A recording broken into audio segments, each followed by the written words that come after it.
नमस्कार दोस्तों, stock market studies में फिर से एक बार आपको बहुत-बहुत स्वागत करता हूँ। तो इस वीडियो के अंदर कुछ ऐसी इम्पोर्टेंस कंपनी के बारे में चर्चा करूँगा, जो पिछले दिनों में एक धमाका परफॉर्मेंस किया और आज के दिन भी एक पॉजिटिव मोमेंटम था और कौन-सा लेवल तक उसका हाई होने का चांसेस है, वो सब कुछ मैं डिस्कशन करूँगा इस वीडियो के अंदर, तो वीडियो को लास्ट तक ज़रूर देखना। फर्स्ट जो कंपनी है जिसका नाम है कल्लन ज्वेलर्स लिमिटेड। तो कल्लन ज्वेलर्स इंडिया लिमिटेड बेसिकली एक ऐसी कंपनी है जिसके ऊपर आपको दो चीज़ों को याद रखना है। पहली बात क्या है, कल्लन ज्वेलर्स जो है वो बेसिकली इंडिया के second largest jewellery making company है और अभी से आप ज्वेलरी कंपनीज के ऊपर फोकस रखिएगा। क्यों? क्योंकि देखिए फेस्टिवल का माहौल शुरू हो चुके हैं ऑलमोस्ट। गणेश गणेश चतुर्थी है, वहाँ से फेस्टिवल का माहौल शुरू हो चुके हैं। अभी देखिए एक-एक करके बहुत सारे नवरात्रि आएगा, धनतेरस आएगा, बहुत दीपावली आएगा, तो एक-एक करके फेस्टिवल आएगा। तो लोगों के मन में यही क्वेश्चन होता है कि फेस्टिवल टाइम में बहुत ज़्यादा ज्वेलरीज खरीदारी किया जाता है, तब मैं शेयर को खरीदारी करूँगा, ऐसे बिल्कुल नहीं। पहले आप शेयर को खरीदारी करके रखेंगे, तो ही आपको उस टाइम फ़ायदा मिलेगा, क्योंकि तब तो शेयर का प्राइस हाई हो जाएगा। तो ये आपका एक्सपीरियंस ज़रूर होगा अगर आपने प्रीवियस सालों को चेकआउट किया हो तो। तो मैं ये नहीं कहूँगा कि आप ब्लाइंडली किसी भी स्ट्रैटेजीज़ को ना फॉलो करके ही काम कर लीजिए, ऐसे बिल्कुल नहीं। देखिए एज ए इन्वेस्टर हो तो आपके लिए अपॉर्चुनिटी ढूंढना है। अगर आप ट्रेडर हो तो हमेशा आपको टेक्निकली चार्ट पैटर्न्स को फॉलो करना है। तो यहाँ पे कलन ज्वेलर्स के ऊपर क्या टेक्निकली चार्ट पैटर्न्स बने? देखिए फाइनली मुझे एक पैटर्न यहाँ पे क्रिएट होता देखने को मिला था। यहाँ पे देखिए एक रेंज बना, जो 27% का रेंज बना था। नीचे आया तो था, मगर यहाँ पे क्या हुआ, कुछ एंटी बना ही नहीं, क्योंकि नीचे टच नहीं किया। जो नीचे जो लेवल था, वो लेवल था 498 के आसपास। तो 498 के आसपास टोटल रेंज था। इसी रेंज को अगर टच करते तो यहाँ पे एंटी बनता और यहाँ से ऊपर जाकर इस लेवल तक टारगेट होता। तो बेस्ट तरीके से यहाँ पे एंटी बनने का चांसेस था, क्योंकि यहाँ पे एक रेंज क्रिएट हुआ था, मगर आया ही नहीं नीचे, तो एंटी नहीं बना। क्योंकि उससे पहले भी एक इस तरीके से रेंज बना था 24% का, वो भी अगर नीचे लेवल को टच करता तो यहाँ पे एंटी बनते और इस हाई लेवल तक इसका टारगेट बनता। तो मुझे लगता है जो सिचुएशन क्रिएट हुआ है उसके अगेंस्ट में कुछ इस तरीके से डेटा देखने को मिला। तो क्या फिर से यहाँ पे भी कुछ एंटी बनने का चांसेस है? अगर मैं इस कैंडल को भी देखूँ तो ओवरऑल यहाँ पे 17% है, तो चांसेस नहीं है। तो फिलहाल के लिए देखिए कंपनी क्या कर रहा है, एक हाई किया, होल्ड किया, हाई किया, फिर से होल्ड किया, फिर से हाई कर रहा है, फिर से वो होल्ड करने का चांसेस है। मतलब इस तरीके से हायर हाई करते-करते वो आगे जा रहा है। तो क्वेश्चन ये है कि कंपनी यहाँ से भी ऊपर जा सकता है। पहली बात देखिए, एक हायर साइड से एक कैंडल क्रिएट हुआ, वो कुछ इस तरीके से शूटिंग स्टार जैसे। अगर इसके नीचे क्लोजिंग दिया होता, तो मैं ज़रूर सोचता कि चलो नीचे आने वाला है। तो नीचे तो आया नहीं, आएगा नहीं, क्योंकि इसके नीचे क्लोजिंग हुआ नहीं। अगर क्लोजिंग होगा तो नीचे आने का चांसेस है। अगर नीचे आकर कुछ इस तरीके से अगर पैटर्न क्रिएट करे, तो मुझे एक पैटर्न दिखेगा, जो पहले एक यहाँ पे एक कप तो बन चुके हैं और उसके अगेंस्ट में मुझे चाहिए यहाँ पे एक हैंडल पैटर्न्स। तो क्वेश्चन ये है कि कप के बाद कुछ इस तरीके से क्या हैंडल पैटर्न बन सकते हैं? बिल्कुल बन सकते हैं। तो अगर इस तरीके से पैटर्न्स हैंडल पैटर्न्स क्रिएट हो, तो मैं ज़रूर एक पॉजिटिव एंटी यहाँ पे लेने वाला हूँ। अब इसको एंट्री लेने से पहले मैं दो चीज़ों को आपके साथ शेयर करना चाहूँगा। पहले इस कलन ज्वेलर्स का मार्केट शेयर।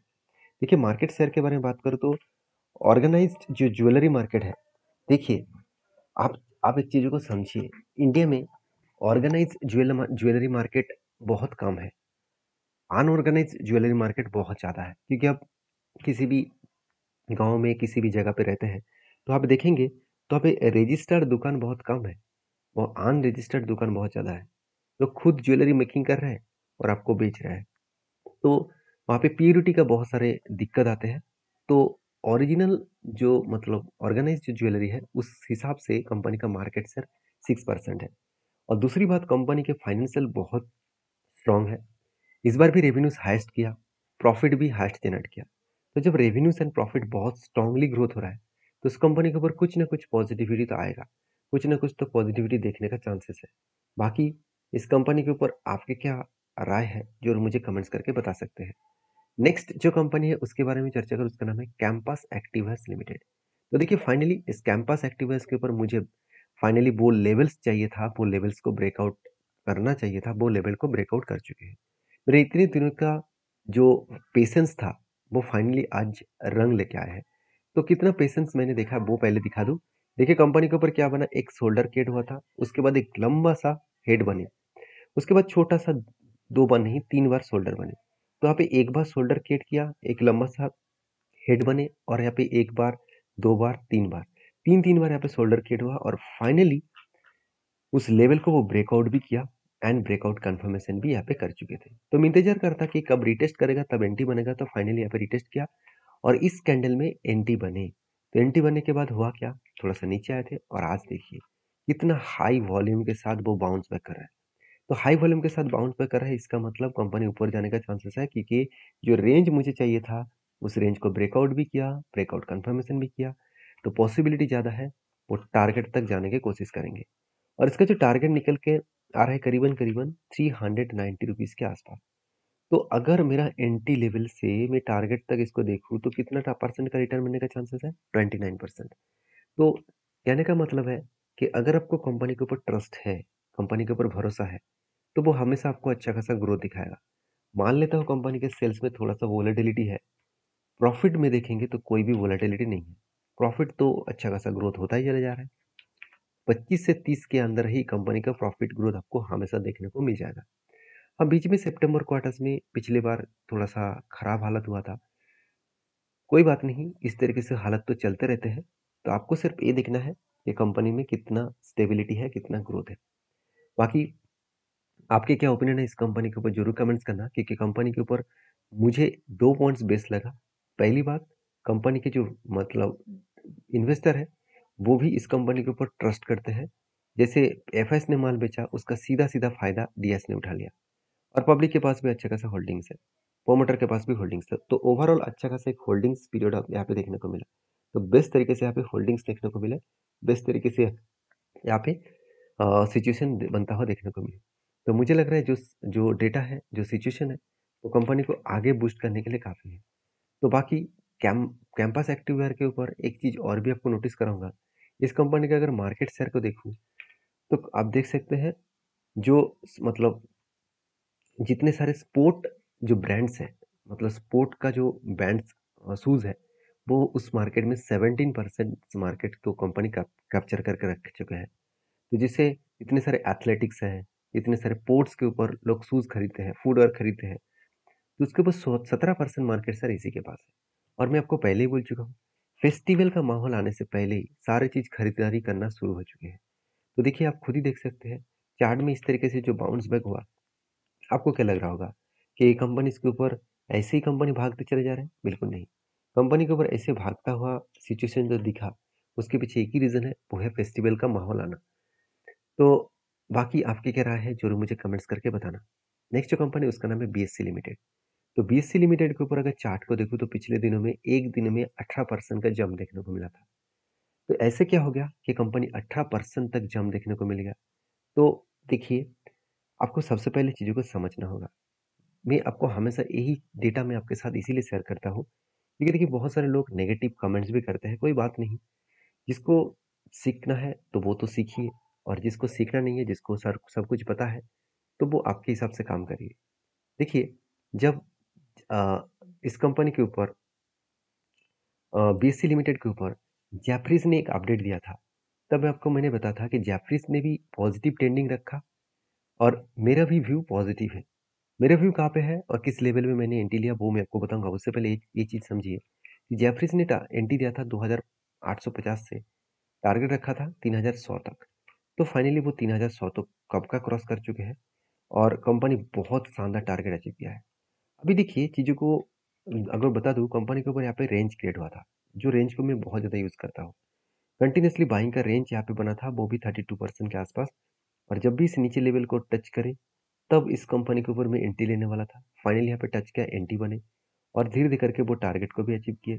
तो सिर्फ़ के सिर्फ़ 46 डेज़ में कंपनी के ऊपर 32% का रिटर्न मिला। तो बीएससी के ऊपर मैंने आज तक जितने सारे ट्रेड लिया हूँ, वो सारे ट्रेड्स कुछ इस तरीके से ही टारगेट मिला है। जल्द से जल्द टारगेट अचीव हुआ है। तो क्वेश्चन ये है कि मैंने क्या एग्ज़िट कर लिया? बिल्कुल नहीं। एग्ज़िट मैंने नहीं किया। क्यों क्यों नहीं किया? चलो वो भी आपको समझाता हूँ। अगर मैं यहाँ पे बीएससी लिमिटेड के एक बार चार्ट को ओपन करूँ, तो बेसिकली आप देख सकते हैं, मेरा जो टारगेट है एक लंबा-सा टारगेट लेकर मैं चल रहा हूँ। जो मैं टारगेट लेके चल रहा हूँ करीबन-करीबन आप बोल सकते हैं इसका जो टारगेट निकल कर आ रहा है करीबन-करीबन 4000 ₹828 के आसपास। तो मैं इतनी बड़ी टारगेट कहाँ से मुझे मिला? देखिए, जब यहाँ पे कंपनी एक रेंज को क्रिएट कर रहा था, तो एक रेंज को यहाँ पे बार-बार वो रिटेस्ट कर रहा था, मतलब यहाँ पे एक वॉल्यूम कर रहा था और फाइनली जब ब्रेकआउट हुआ इस जगह पे, मैंने आपको बताया कि ब्रेकआउट बनने के बाद ब्रेकआउट कन्फर्मेशन चाहिए, वो यहाँ पे मुझे मिल चुके हैं और मुझे इंतज़ार करना था कि एक बार रिटेस्ट करे, उसके बाद फिर से जर्नी शुरू करे तो मैं एंट्री लूँगा। तो यहाँ पे मुझे एंट्री मिल चुके हैं। अभी एंट्री मिलने के बाद देखिए, कंपनी के ऊपर जो टारगेट लेके चलता हूँ, इस तरीके से जब भी कोई स्ट्रैटेजीज़ बनता है, उसमें हमेशा 1:3 रेशियो का टारगेट लेके चलता हूँ। मतलब क्या है, 1% का स्टॉप लॉस और 3% का टारगेट। यहाँ पे जो मैं टारगेट एंड स्टॉप लॉस लेके चल रहा हूँ, मेरा जो स्टॉप लॉस रहेगा करीबन 26% के आसपास। तो आप कहेंगे इतना बड़ा स्टॉप लॉस लेके चल रहा है? हाँ, बिल्कुल। टारगेट बड़ा रहने के लिए तो स्टॉप लॉस ज़्यादा लेना पड़ेगा। तो मैं जो टारगेट लेके चल रहा हूँ करीबन 80% के आसपास। तो अब तो हुआ ठीक-ठाक। हाँ, अगर मुझे 26% लॉसेस भी हो जाते, तो कोई मुझे फ़र्क नहीं पड़ता। क्योंकि मुझे इस तरीके से बहुत सारे कंपनीज़ के ऊपर जब मैं टेल लेता हूँ, तो 1-2 कंपनी के ऊपर तो लॉसेस होगा ही। मगर बाकी कंपनी जो 1:3 रेशियो का टारगेट होते हैं, वहाँ पे सारी रिकवरी मुझे कर देते हैं। सेम टू सेम स्ट्रैटेजीज़ के ऊपर मैंने एमसीएक्स के ऊपर भी टेल लिया था। आप जाकर उस वीडियो को देख सकते हैं। वहाँ पे भी शानदार तरीके से टारगेट का अचीव हुआ। मारुति के ऊपर लिया था, वो भी वीडियो जाकर देख सकते हैं। तो एक-एक करके मैं नाम बता रहा हूँ, जाकर चेकआउट करिए। तो देखिए कंपनीज़ के ऊपर फिर से देखिए यहाँ पे ब्रेकआउट होकर ऊपर जा रहा है, तो स्ट्रांगली एक कंटिन्यूअसली मैं जर्नी को कंटिन्यू करूँगा, क्योंकि नीचे तो आया था और उसके बाद फिर से रिकवरी होना भी शुरू हो चुका है। तो सारे पॉइंट्स को मैं आपके साथ रख चुका हूँ। आपके क्या व्यू है ज़रूर मुझे कमेंट्स करके बताना। नेक्स्ट जो कंपनी उसका नाम है नंदन डेनिम लिमिटेड। तो नंदन डेनिम लिमिटेड एक छोटा-सा कंपनी है 900 करोड़ का। कंपनी का अपडेट यही है कि कंपनी 19 तारीख को आपको स्प्लिट देने जा रहा है, हर एक के बदले 10,000। तो जो लोग स्प्लिट पाना चाहते हैं तो एक बार डीपली रिसर्च करें उसके बाद काम करें। तो मिलते हैं नेक्स्ट वीडियो में, तब तक के लिए धन्यवाद।